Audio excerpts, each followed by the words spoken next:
Alam dunia ini sesungguhnya sangatlah menarik hati. Baik menarik hati, karena penciptaan alamnya. Ataupun menarik hati, karena penciptaan makhluk-makhluk penghuni yang ada di dalamnya. Maka tak heran jika alam dunia merupakan alam bahagia, karena di dalamnya penuh dengan canda tawa, serta senda gurau. Akan tetapi kebahagiaan serta senda gurau tersebut berbeda ceritanya jika diiringi dengan nafsu dunia, di mana orang-orang yang mempunyai nafsu dunia tersebut senantiasa menempatkan di setiap hidupnya dengan bergelimangnya harta benda, agar di dalam menjalani hidup tersebut merasa lebih menarik serta lebih bahagia. Dengan semakin tingginya keinginan untuk hidup bahagia, maka semakin banyak pula harta-harta dunia yang harus didapatkan untuk mencapai kebahagiaan tersebut.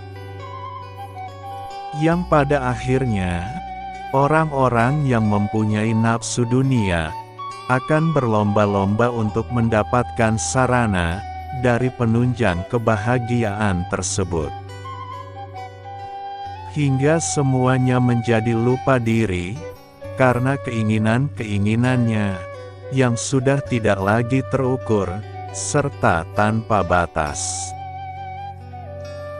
Adapun orang yang mempunyai nafsu dunia, yang ada di hati dan pikirannya, hanyalah ingin mempunyai yang lebih, dan lebih. Mereka sudah tidak peduli lagi dengan orang-orang di sekelilingnya, dan juga sudah tidak tahu lagi mana yang benar, mana sebuah kebenaran, serta mana pembenaran.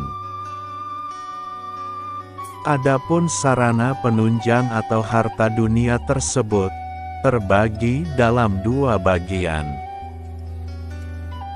yaitu harta dunia yang dibuat oleh manusia, serta harta dunia yang dicipta oleh Tuhan.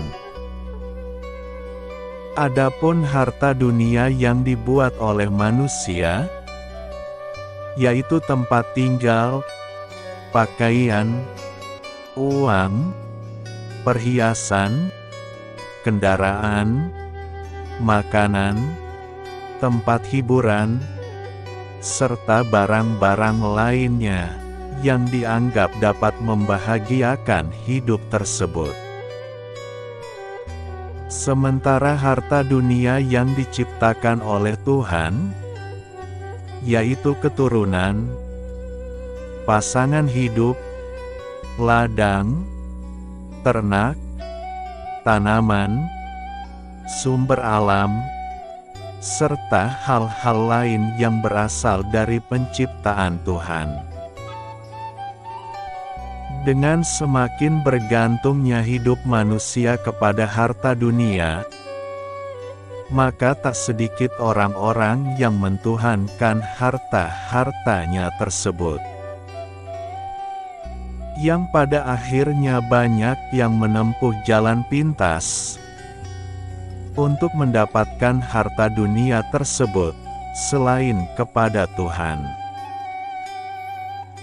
Akhirnya membuat keberadaan harta dunia tersebut lebih penting daripada keberadaan Tuhan Sang Pencipta alam dunia. Dengan semakin cepatnya perputaran kehidupan manusia pada saat ini, maka semakin cepat pula manusia diharuskan mendapatkan harta dunia. Karena kecepatan perputaran hidup tersebut membawa pada segala sesuatunya menjadi instan. Disadari atau tidak disadari, diikuti atau tidak diikuti, perlahan-lahan semuanya akan terbawa pada gaya hidup sekarang ini.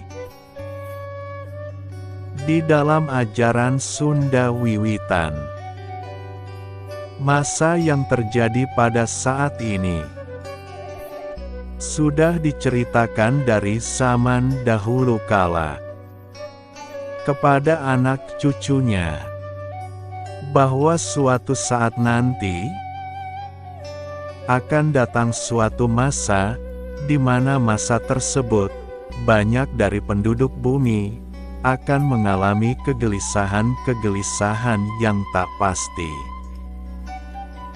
Nanti akan ada orang-orang yang tidak punya ingin punya, yang punya ingin lebih, yang lebih ingin berkuasa, yang berkuasa ingin membunuh, dan yang membunuh seakan-akan paling dekat dengan Tuhan.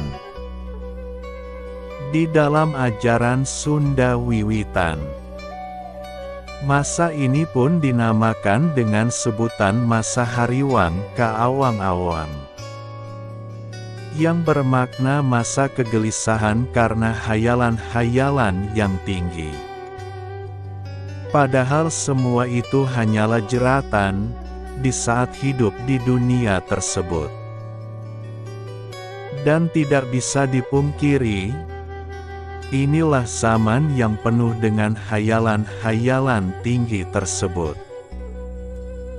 Itulah sekilas gambaran zaman sebelum datangnya Sang Pencerah Kebenaran.